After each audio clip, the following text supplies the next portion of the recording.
हिंदू हो या मुस्लिम के एहसासात को मत छेड़िए, अपनी कुर्सी के लिए जज्बात को मत छेड़िए, एक जंग मिलजुल कर गरीबी के खिलाफ। दोस्त मेरे मजहबी नगमात को मत छेड़िए। पार्टी के राष्ट्रीय अध्यक्ष जी ने एक बार सफेद चादर इस देश के इलेक्शन कमीशन को दिखाए थे, तो सफेद चादर सरकारें तभी उसका प्रदर्शन करती हैं जब वो मानती हैं कि उनका नैतिक बल मर चुका है, क्योंकि मरने के बाद ही सफेद चीजों का प्रदर्शन किया। सोनम वांगचुक जी के साथ जो हुआ है, वो तस्वीरें जब पूरी दुनिया में जाएगी तो दुनिया कहेगी कि एक गांधी था कि दुनिया के सबसे बर्बर लोगों को, सब दुनिया भर में राज करने वाले लोगों को अहिंसा के तरीके से हटा दिया, और उसी गांधी के देश में एक शांतिपूर्ण तरीके से अहिंसा के रास्ते से आंदोलन कर रहे आंदोलनकारी को हटाने वाली सरकार आखिर तानाशाही सरकार है कि लोकतांत्रिक सरकार है? प्रधानमंत्री जी तो बहुत मुखर हैं। प्रधानमंत्री जी और प्रधानमंत्री जी के दरबारी तो बहुत मुखर रहते हैं। एक चॉकलेट को लेकर के पूरी दुनिया में खबर बना दी जाती है। 20 तारीख को समाजवादी पार्टी संसद में जो यहाँ के सवाल हैं, जो बुनियादी सवाल हैं, जो इस देश में एक आंकड़ा आया है कि 3,87,00,000 युवा प्रभावित हुए हैं। सरकार से ये सवाल है कि आप ऐसे कंपनियों को ठेका, ऐसे कंपनियों से टेंडर क्यों करा रहे हैं जो कंपनियां दोषी हैं? आखिर सरकार जो अपना राम राज्य लाने का और राम के आदर्श का जो नायक बनती है, जो झूठी और मक्कार सरकार है, वो सरकार आखिर में बच्चों का परीक्षा क्यों नहीं करा देती? जिस प्रधानमंत्री का उसके प्रवक्ता कीर्तन गाते हैं कि वो विश्व गुरु हैं, वो अपना भारत का गुरु क्यों नहीं बन पा रहे हैं? क्यों नहीं पारदर्शी शिक्षा हो पा रही है? क्यों नहीं पारदर्शी परीक्षाएं हो पा रही हैं? उस सवाल को लेकर के समाजवादी पार्टी के सभी सांसद देश की सदन में आवाज उठाएंगे, और सड़क में और इस आंदोलन में भी देखे होंगे आप कि हमारे सभी सांसद शामिल होंगे। सोनम वांगचुक को जो हटाया गया, आपके क्या मानते हैं, क्या वजह है जिसकी वजह से हटाया गया? और यहाँ पर जो आप आए हुए हैं, हम सब ने कहा है, हम तो एक आंदोलनकारी के रूप में, एक इस देश में लोकतंत्र के एक पहरुआ के रूप में हम आए हुए हैं। हमारे सभी साथी लोग आ रहे हैं, और आप जैसे जो साथी जो इस आवाज को और जगह दे रहे हैं, वो भी इसमें शरीक हो। हम सब से यही अपील होगी कि भारत में लोकतंत्र, चाहे दुनिया में लोकतंत्र तभी समृद्ध हुआ है जब लोकतंत्र में लोगों के सवालों को ज्यादा अहमियत दी गई है। इसलिए बहुत जरूरी है कि लोगों के सवालों को लिया। हाई कोर्ट की जो वो कही जा रही दिल्ली पुलिस की तरफ से कि हाई कोर्ट का जो आदेश था उसको लेकर के ही उन्होंने हटाया, अस्पताल ले गए। हाई कोर्ट का आदेश ये तो नहीं था।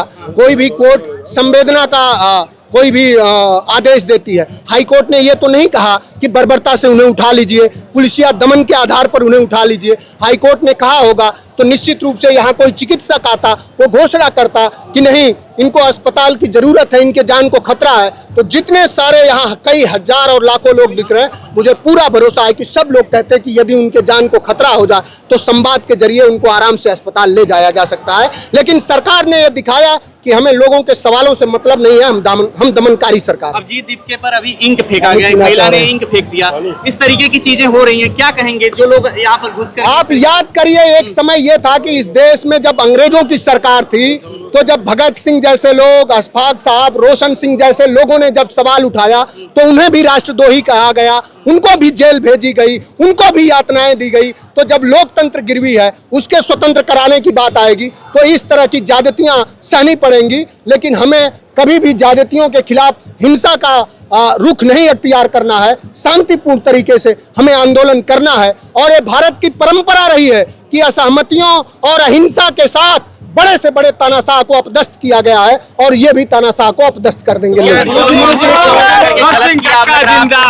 खामियाजा भुगतना पड़ेगा जो संसद सत्र शुरू हो रहा हो, तमाम चीजें बिल्कुल हर सरकारों को भुगतना पड़ा है। हर सरकार, जो सरकार इस देश में कभी ये मानती आई है कि वही सब कुछ हो गई है, उस सरकार को इस देश के लोगों के बीच में जो लोकतंत्र जिंदा है, अगर लोगों के जहन में लोकतंत्र जिंदा है तो हमें भरोसा है समाजवादियों को कि निश्चित रूप से ये सरकार अपदस्थ होगी। मनोज जी, एक सवाल जो सोशल मीडिया पर 2 दिन से चल रहा है, कुणाल कामरा जी आए और स्टेज पर उन्होंने हिंदू धर्म के अगेंस्ट माहौल को खराब करने का काम कर रहे हैं, प्रोटेस्ट ऐसा बयान देने का काम कर रहे हैं, जिससे सरकार को एक हथियार मिल गया इस पूरे प्रोटेस्ट का विरोध करने का, या सोशल मीडिया पे एक नैरेटिव फैलाने का। ये तो क्या लगता है कुणाल कामरा ने जो यहाँ से बोला वो सही बोला, गलत? ये कुछ अराजक तत्व हैं जो प्रोटेस्ट को खराब करने का काम कर रहे हैं, जो हमारे आसपास वो जो बात है ना एजेंट है कि हिंदू हो या मुस्लिम के एहसासात को मत छेड़िए, अपनी कुर्सी के लिए जज्बात को मत छेड़िए, एक जंग मिलजुल कर गरीबी के खिलाफ। दोस्त मेरे मजहबी नगमात को मत छेड़िए। बहुत बढ़िया, बहुत बढ़िया। जो बात है भारत माता की जय, वंदे मातरम। यहाँ जो भी व्यक्ति, जो भी हुक्मरान है, जो भी लोकतंत्र में किसी संवैधानिक पद पर है, उससे ये पूछा जाए कि आप किसी धार्मिक किताब का शपथ लेकर के संवैधानिक पद पर हैं कि संविधान का। निश्चित रूप से संविधान का शपथ लेकर के कोई मुख्यमंत्री, प्रधानमंत्री या कोई नेता बनता है तो मेरी महती हम सब की मांग होगी कि आप संवैधानिक मूल्यों के प्रति जवाब दे रहिए। और जब आप संवैधानिक मूल्यों के प्रति जवाब दे रहेंगे तो आप कभी सांप्रदायिक नहीं हो सकते हैं। आप सद्भाव वाला रास्ता अपना सकते हैं, आप समाजवादी रास्ता अपना सकते हैं, आप अपनापन वाला रास्ता अपना। राहुल गांधी भी नहीं है कि मैं सर आप समाजवादी ये जवाब कांग्रेस के साथी हैं। सर आप समाजवादी पार्टी से ये जवाब अब बहुत सारे, अब ये जवाब कांग्रेस के साथी लोग हैं। हमारे समाजवादी पार्टी के लोग लगातार यहाँ हैं, हम आपके सवालों के साथ प्रधानमंत्री जी सर चुप है इस पर। अखिलेश यादव ने ट्वीट किया, डिम्पल यादव यहाँ पर आए, लेकिन प्रधानमंत्री जी अभी तक चुप है। प्रधानमंत्री जी तो बहुत मुखर हैं। प्रधानमंत्री जी और प्रधानमंत्री जी के दरबारी तो बहुत मुखर रहते हैं।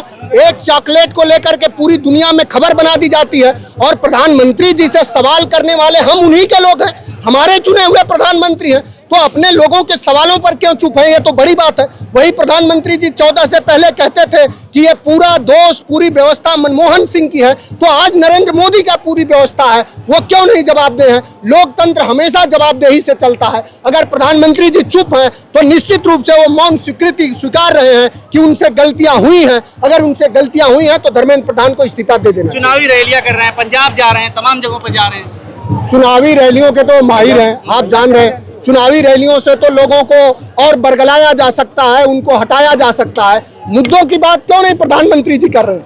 ये वही लोग हैं जो इस उनको चुने हुए लोग हैं, वो उनको चुने हुए घरों के ही नौजवान हैं और वो लोग हैं। उनके सवालों को प्रधानमंत्री क्यों नहीं ले रहे हैं? अगर नहीं ले रहे हैं तो वो क्या वो ये कह रहे हैं कि लोकतंत्र में अब असहमति की जगह नहीं है, अब कोई सवाल नहीं लिया जाएगा। अगर कोई सवाल नहीं लिया जाएगा तो सरकार निश्चित रूप से लोकतांत्रिक नहीं है, तानाशाही है। इस्तीफा होगा आपको लग रहा है? यहाँ पे क्या संदेश देना चाह रहे हो? हम तो वो लोग हैं कि आपको याद होगा कि 1857 से जब चली क्रांति, 1947 में आज़ादी मिली, तो भारत के लोगों ने हमेशा अपने सवाल को लेकर के सजग रहे हैं। इस्तीफा होगा नहीं होगा, लेकिन अगर लोग सड़कों पे आ जाएं तो पूरी सरकार जरूर चली दिल्ली जाएगी। पुलिस को क्या मैं आपके माध्यम से एक मैसेज देना चाहूंगा कि जिन 21 बच्चों ने सुसाइड किया उनके परिवारों को मुआवजा भी मिलना चाहिए। क्या करें? सोनम वांगचुक को जैसे अस्पताल अब ले गई है, सोनम वांगचुक सर के साथ जो हुआ है, इस देश में गांधीवादी तरीके से पूरा ये जो युवाओं का है, चाहे वो अभिजीत दीपके हो, सोनम वांगचुक, जो बहनें बैठी हुई हैं, नेहा से, जितने लोग हैं, किसी के हाथों में सिर्फ सवाल है और सरकार के हाथों में दमन का हथियार है। तो सरकार ये जाने कि वो किस तरह की व्यवस्था लानी चाहती है। सोनम वांगचुक जी के साथ जो हुआ है, वो तस्वीरें जब पूरी दुनिया में जाएगी तो दुनिया कहेगी कि एक गांधी था कि दुनिया के सबसे बर्बर लोगों को, सब दुनिया भर में राज करने वाले लोगों को अहिंसा के तरीके से हटा दिया और उसी गांधी के देश में एक शांतिपूर्ण तरीके से अहिंसा के रास्ते से आंदोलन कर रहे आंदोलनकारी को हटाने वाली सरकार आखिर तानाशाही सरकार है कि लोकतांत्रिक सरकार है? ये फैसला हम सब आप पर छोड़ रहे हैं।